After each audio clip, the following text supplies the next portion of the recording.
Wir sind jetzt in der Zeit des Coronavirus und in meinem Alltag sehe ich, dass, oder mir ist aufgefallen durch die Daten, die wir durch Fernsehen bekommen, dass oft das Coronavirus betrifft Leute, die schon eine chronische Erkrankung haben. Manchmal auch junge, gesunde Leute, aber die meisten sind schon chronisch kranke Leute.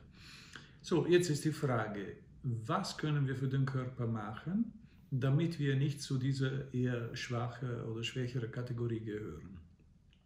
Und das ist zum Teil natürlich Aufgabe unseres Lebensstils. Das heißt, wie ernähre ich mich, wie viel schlafe ich, rauche ich oder nicht, trinke ich zu viel Alkohol oder nicht. Und ein Teil tragen unsere Hormone dazu bei.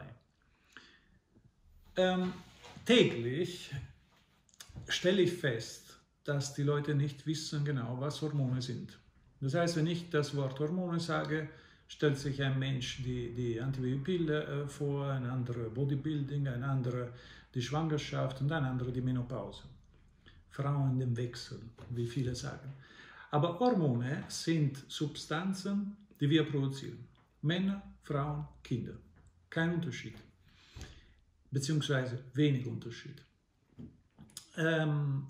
Was tun diese Hormone in unserem Körper? Die Hormone aktivieren die Funktion der Organe. Zum Beispiel, es gibt Hormone, die unser Gehirn stimulieren. Das heißt, ich habe ein besseres Gedächtnis, ich kann mich konzentrieren, ich schreibe schneller, tippe schneller.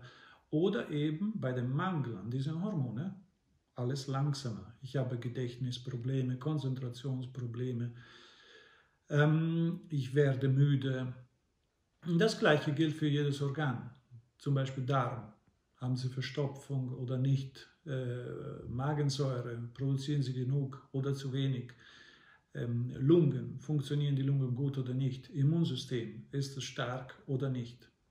Und so gibt es verschiedene Hormone, die Funktionen in unserem Körper, verschiedene Funktionen auch in unserem Körper haben. Manche Hormone teilen sich die gleiche Funktion. Und das ist wichtig. Es ist wichtig, dass wir aufpassen, dass diese Hormone nicht zu niedrig sind. Und da ist eine ganz interessante Sache. Also, was ist der Unterschied zwischen dem Normbereich und dem optimalen Bereich?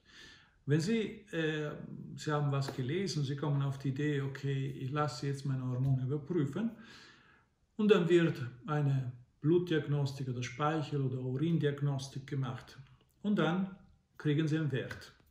Und der Wert ist im Normbereich oder niedriger als der Normbereich oder höher als der Normbereich. Was ist am besten?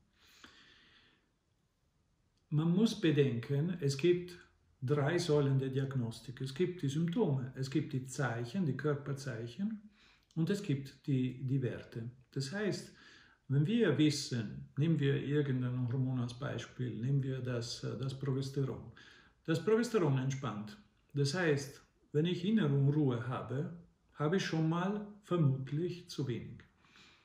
Dann gibt es vielleicht Körperzeichen. Ja, man sieht, wie die Menschen mit wenig Progesteron eher angespannt schauen. Ja, zum Beispiel so, und dann machen sie diese Falten, obwohl es keinen Grund gibt dafür. Und dann das dritte ist der Wert.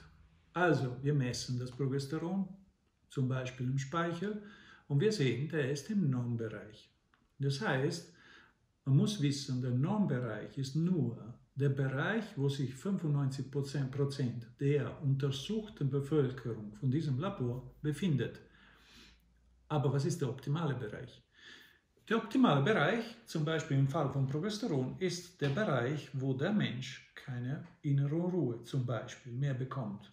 Das Progesteron kann andere Sachen auch, wie keine Ahnung, zum Beispiel Knochenaufbau oder Stimulierung der Schilddrüsenhormonproduktion, antidepressive Wirkung. Das heißt, man muss alles bedenken in diesen Fällen, was die einzelnen Hormone können, was sie zusammen können, was für Körperzeichen der Mensch hat und was die Laborwerte sagen. Und dabei immer bedenken, egal was sie messen lassen, dann muss man wissen, wie die Werte zu interpretieren sind. So, jetzt haben wir das Problem Coronavirus. Wen trifft das Coronavirus? wie alle anderen Viren. Oder man könnte sagen einfach, man wird anfälliger für Infektionen im Allgemeinen. Heutzutage haben wir das Problem Coronavirus und deswegen reden wir häufiger darüber.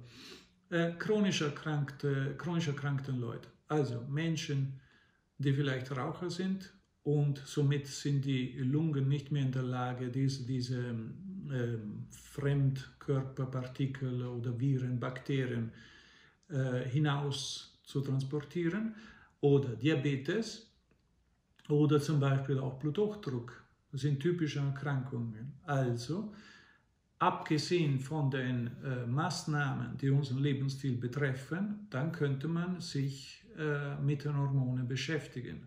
Und da ist ganz wichtig, man muss wissen, dass die Hormone in einem Gleichgewicht untereinander sind. Das heißt, ich kann nicht einfach so sagen, ich habe Mangel an Kraft, dann gebe ich Testosteron.